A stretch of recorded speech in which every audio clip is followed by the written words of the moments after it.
네, 시청자 여러분 안녕하십니까? 시청자 여러분, 문재인 대통령이 임기 반환점을 돌아서 하산길에 접어들었습니다. 임기 후반을 맞은 문 대통령의 과제와 전망, 그리고 조국 정국 이후 핫 이슈로 부상하고 있는 패스트트랙법 처리 방향을 김경재 전 한국자유총연맹 총재님과 함께 분석해 보도록 하겠습니다. 네, 김 총재님. 네. 안녕하세요. 우선 문재인 대통령이 취임한 지가 엊그제 같은데 벌써 2년 반이 지났어요. 그러니까 저는 이제 반밖에 안 지났는가 생각이 드네요. 그렇겠습니까?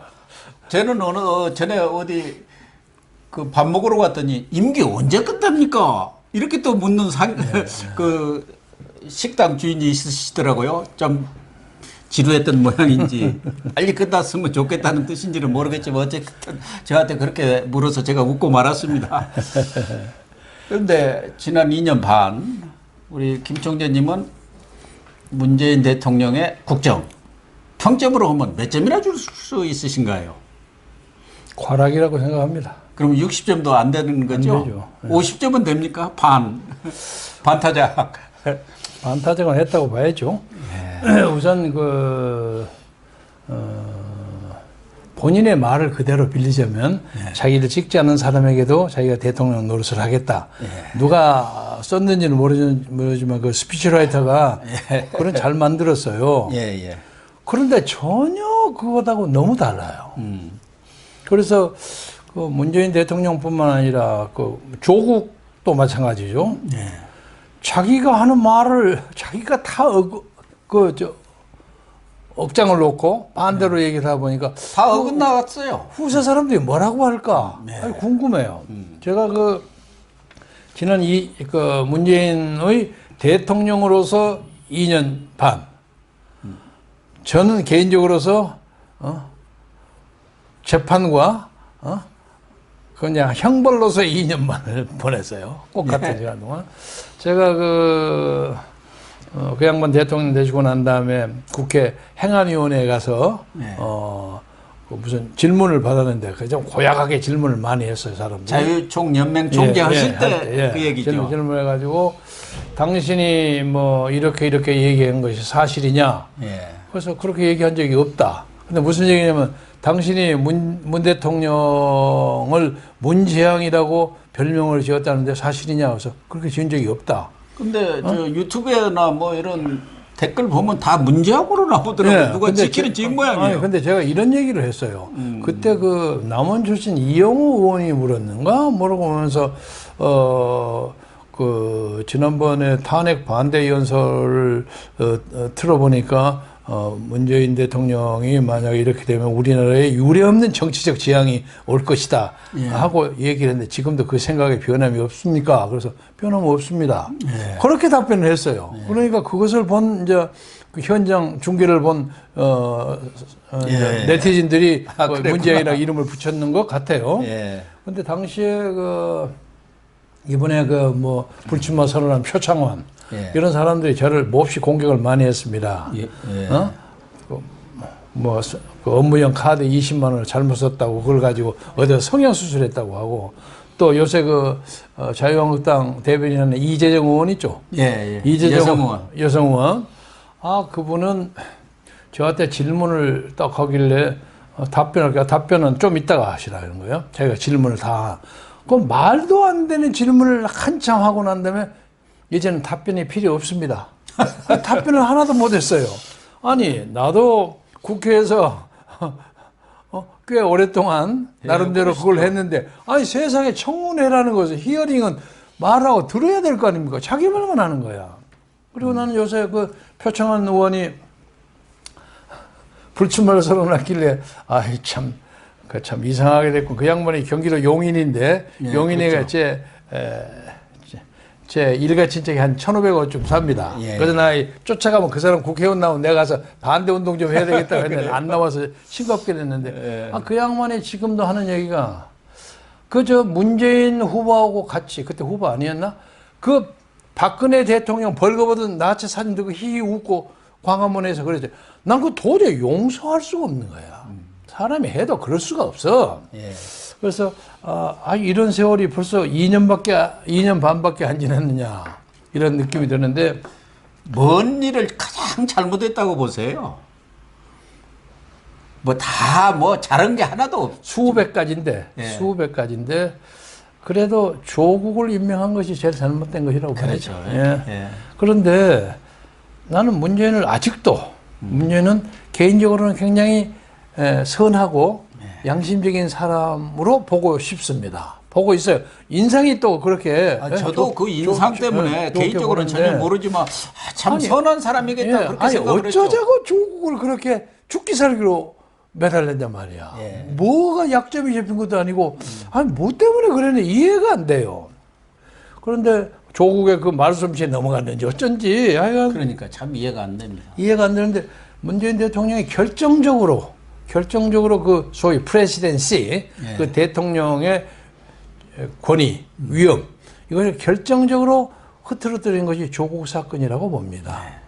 조국 사건이라고 보는데 뭐 일설에 보면 조국을 나중에 후보로 또 미는 뭐 그런 계획이 있다고 하는데 글쎄 그래갖고 그것이 가능할지 어쩔지 모르겠습니다만 문 대통령이 앞으로 2년 반 동안 정말 개과천선해서 잘할 수 있을까 하는 거에도 퀘스천 마크예요. 저도 마찬가지입니다. 얼마 전에 그 뭐 본인의 2주년 뭐 그런 자리에서도 얘기했고 수석 보좌관 회의에서도 자기 입장을 얘기를 했지 않습니까? 그 앞서서 또 3실장 청와대 실장들이 또 얘기를 했는데 그 얘기들을 들어보면은 정말 우리 국민들의 어떤 민의와는 너무 동떨어진 외계인 같은 얘기를 하고 있어요. 유체 이탈 네, 나라다운 나라, 당당한 나라를 만들었다. 무너진 나라를 다시 세웠다. 뭐 정의와 공정의 가치가 전 사회로 확산됐다.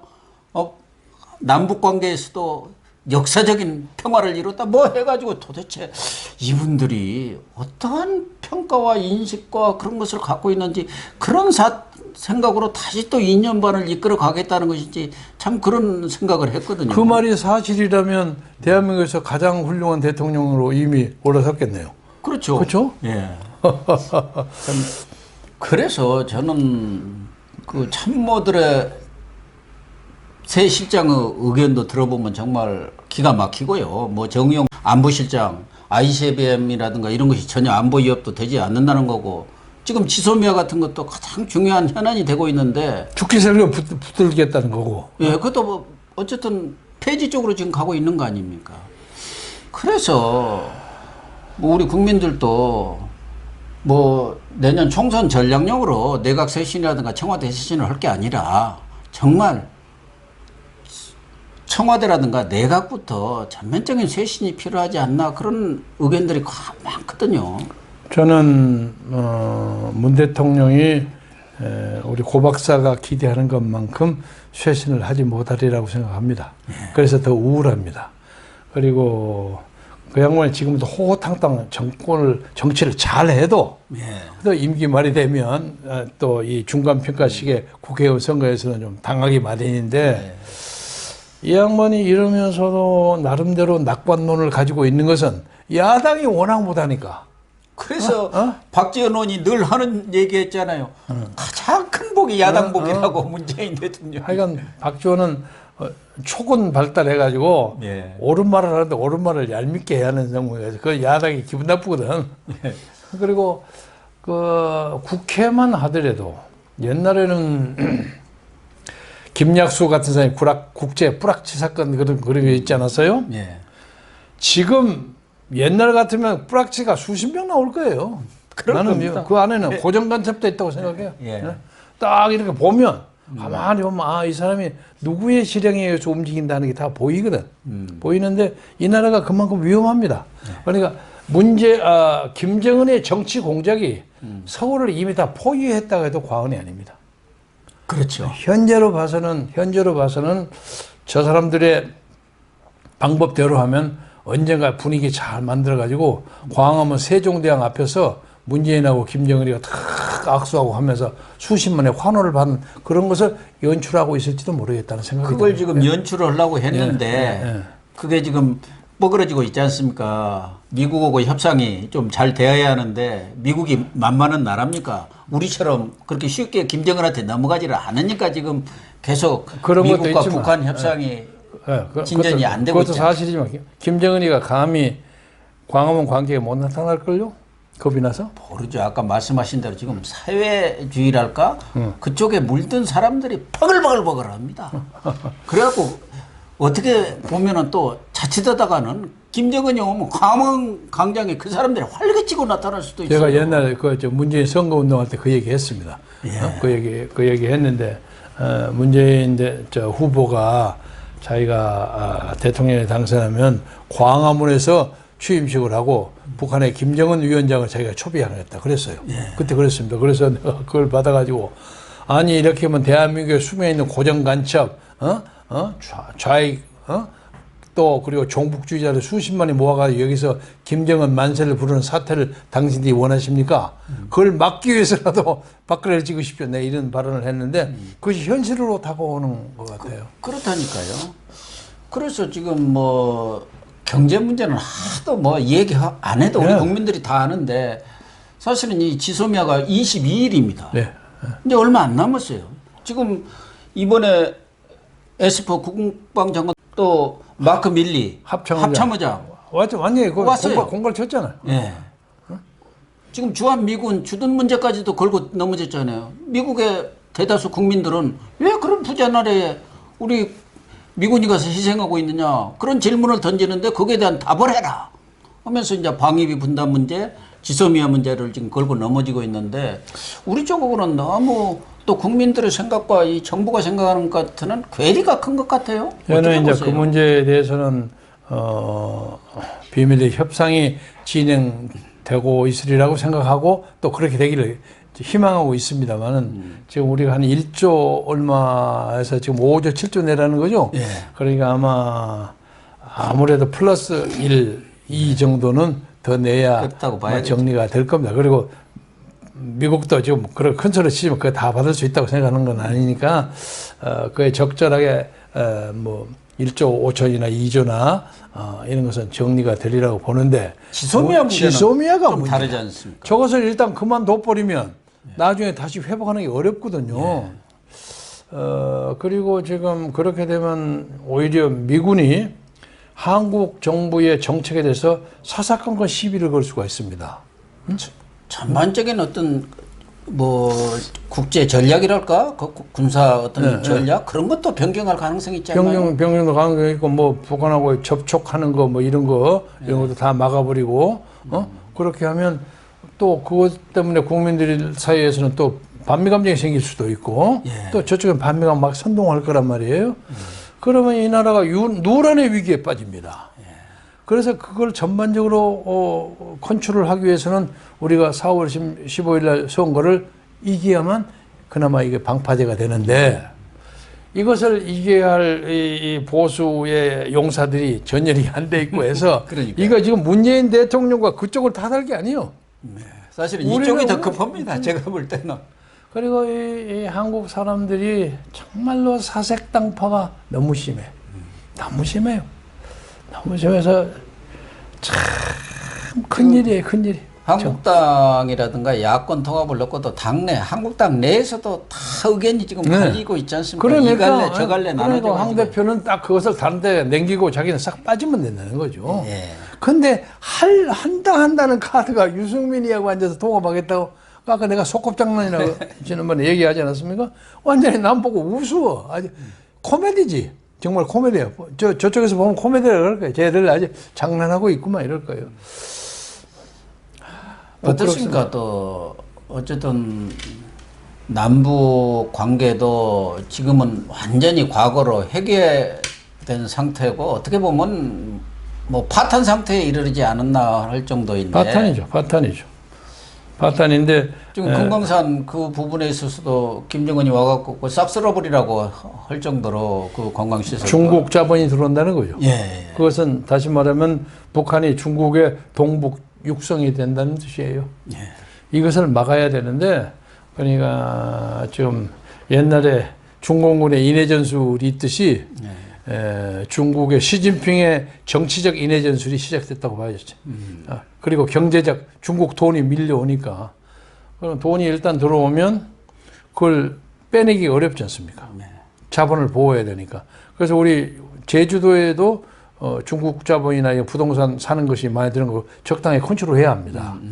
이제 그런 문제에서 국토를 잘 지켜야 할 그 아주 지혜로운 통치자가 있어야 한단 말이에요. 옛날 치산치수 하듯이.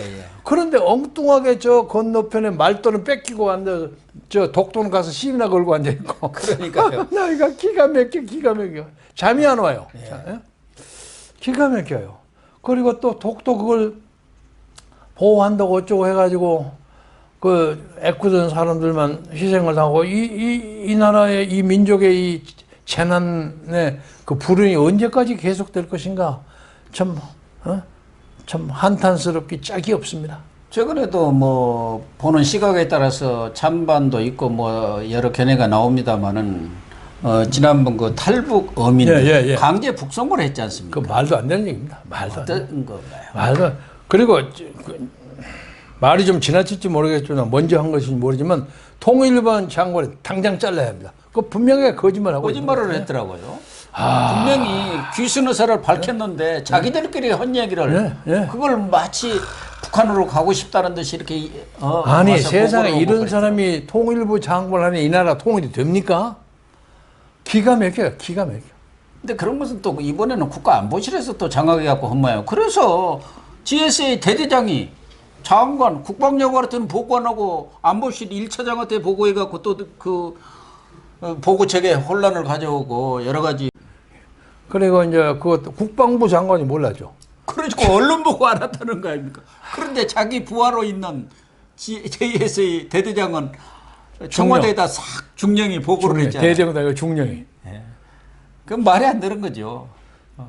그것이 소위 문재인이가 얘기하는 한 번도 경험해 보지 못한 나라의 현실이에요.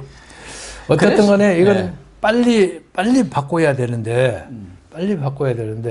저 광화문에 나가 있는 전아무개 목사님은 문재인을 끌어내리자 그렇게 발언을 하는데도 옛날 같으면 그 당장 난리 날 거예요.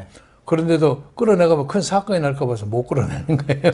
지금 보니까 전에는 조국 퇴진이라든가 조국에 무슨 감옥 보내자고 했는데 요즘에는 하야가 끌어내리자. 문재인 하야가 아주 주 그 구호대요. 그리고 이제 그와 관련돼서 뭐 하도 많아서 얘기를 다 할 건 없지만 제가 그 전에 어디 가서 그 대통령께 공개 질문한 건데 귀하의 정치적 주민등록지가 어딥니까 하고 얘기를 했는데 답변을 안 했어요.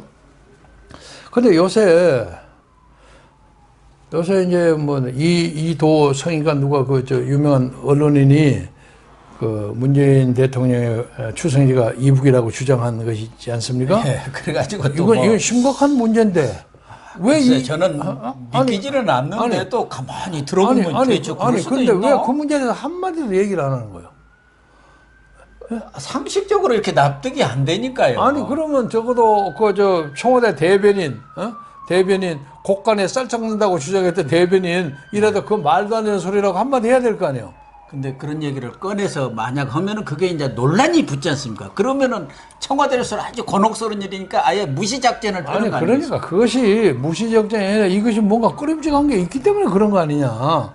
글쎄요. 아니 그리고 우리 문재인 대통령 공사다망하시겠지만은 옛날 탄핵할 때 내가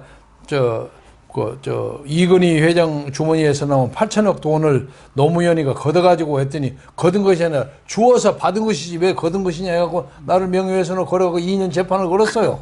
내 말 걷어가지고 걷어서 이 말을 가지고 나를 쳤고 그때 책임을 묻겠다고 그 SNS에 글을 쓰고 그랬어요. 그런데 자기 어머니가 다른 사람이라는 둥 고향이 틀리잖아요. 이 엄청난 자기의 그 정체성 문제에 대해 시비를 거는 사람한테 말을 한마디도 안 해요? 그러니까 다른 일 같으면은 쌍집행위를 짓고 청와대에서 그냥 나서서 날릴 텐데 그 부분에 대해서는 아무도 언급을 안 해요. 잡아가야죠. 당신 유언비어 이거 유언비어 아닙니까? 예를 들자면 그래서 이거 뭐 어쩌고 그럼 돼서 이렇게 된 것인가? 난 짐작이 안 돼요. 그래서 나는 이 문제에 대해서 대통령이 이런 오해를 받으시니까 이 문제에 대해서는 본인이 직접 얘기를 하시면 제일 좋고, 저 수석회의 하면서 한마디 할 거 있잖아요. 요새 나 가만히 있으니까 나를 그냥 함경도 태생이라고 하는 엉뚱한 가짜 뉴스가 하는데 그 가짜 뉴스 때려잡으시오. 이렇게 얘기해야 될 거죠. 그렇죠. 그거야말로 가짜 뉴스인지 아닌지가 명백한 거예요. 그렇죠. 네. 세상에 내 출생지로 이렇게 거짓말하는 사람들이 있다니 얘기해야 될 거 아닙니까? 그리고 요새 또 하나 신라젠 아시죠? 예. 신라젠 사건. 그게 좀 문제가 있는 것입니다. 이게 엄청난 겁니다. 예. 나는 좀 약간 그런 경제 이런 문제에 대해서는 약간의 공부를 해서 그게 얼마나 큰 규모냐면 노무현 정권의 바다 이야기만큼의 큰 규모입니다.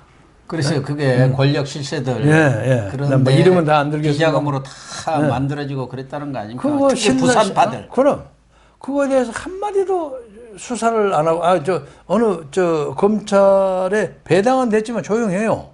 지금 동부지검인가 거기서 지금 하고는 있을 겁니다. 그래서 윤석열이 여차하면 자기를 아웃시키려고 하면 그 카드 들이밀 거라는 그런 소문도 있어요. 그런다고 그래요. 그 유재수라든가 윤기군 지금 딱 바로 잡아놨잖아요. 연계된 거예요. 코링크하고 관계되어 있는 거예요. 그리고 조국하고도 관계가 있습니다. 다 연계가 되어 있습니다. 그래서 이런 문제가 집권 후반기를 흔드는 악재가 되지 않을까 하고 생각하는데, 집권 후반기 가면은 이런저런 그 게이트들이 막 터져 나오잖아요. 그동안 힘 있을 때 입 딱 다물고 있던 사람들이 이제 차기 대권 주자들이 드러나고 하면서 다 여기저기 다. 그때 이재명이 싹 돼서 만작거리고 다 정리하고 그러는데요. 예, 그 양정철이가 나서서 정리하고 있습니다. 어느 유튜브 앵커 얘기를 인용하자면, 저도 아는 얘기지만 그 사람 인용하겠습니다.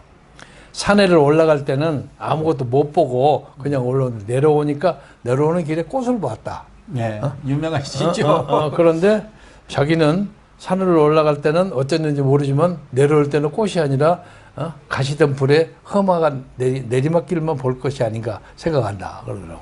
그래서 저도 마지막으로 나를 붙이자면 산에 올라갈 때는 꽃만 보고 오다가 내려보니까 그냥 가팔진 비탈기만 왔다.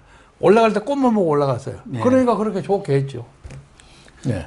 그래서 마지막으로 저는 뭐 아마 우리 김총재님도 뭐 같은 생각이지는 같은 생각으로는 생각이 됩니다. 어쨌든 대통령이 잘 되는 게 나라가 잘 되는 것이고 우리 국민들이 편안하기 때문에 당연하죠. 성공한 대통령이기를 바라지만 저나 우리 김총재님도 문재인 정권 후 최후 어떻게 전망하십니까? 그렇게 낙관적으로는 보기가 어려운 것 같아요. 지금 이제 비유를 들자면 박근혜 정부에서 문제가 됐던 국정농단, 그리고 무슨 뭐 제3자 뇌물, 그 정유한테 말세필 사준 거 이런 식으로 따지자면 문재인 정권에서는 그것이 한 10배 이상 될 거라고 봐요. 그럼 그걸 어떻게 정리를 하죠? 최악의 경우에 같은 당에서 대선을 이긴다고 할지라도 그거 모른 척하고 가기 어려울 겁니다. 전두환의 문제를 노태우가 모른 척할 수 없었던 것처럼 그보다 더 심각하죠. 그래서 우리나라에 더 불상사가 나지 않기 위해서라도 문 정권에게 고언하자면 지금부터라도 정신을 차리고 민생을 챙기고 가난한 사람들의 입장을 챙기면서도 자기 말대로 공정하고 정의롭게 하는 방법을 정말로 기도하는 뜻에서 연구해 주기를 바랍니다.